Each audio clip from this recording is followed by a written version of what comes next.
কিরে ভাই, তুই এরকম মন খারাপ করে বসে আছিস কেন? তা মন খারাপ হবে না? 2 মাস আগে ফ্রিজ কিনেছি, তা নিয়ে এখনো ভুগছি আমি। কেন, কি হয়েছে? আর বলিস না, কোম্পানি বলেছে ফ্রিজের মধ্যে যা রাখবা সব টাটকা তাজা থাকবে। হ্যাঁ ঠিকই তো বলেছে, টাটকা তাজাই তো থাকে। ঘোড়ার ডিম কালকে রাত্রি তোর বৌদি আমার মুড়ি ভেজে দিয়েছে, সে মুড়ি খেতে পারিনি, ফ্রিজের মধ্যে রেখেছি, সকালে উঠে দেখি সে মুড়ি গলে গিয়েছে।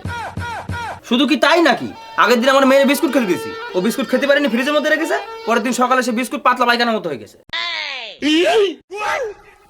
কেন ভাই, তুই কি পাগল নাকি? ফ্রিজের মধ্যে ভাত, ডাল, শাকসবজি এইসব রাখতে পারিস না? হ্যাঁ, সে ভাতের কথা আবার বলিস নে।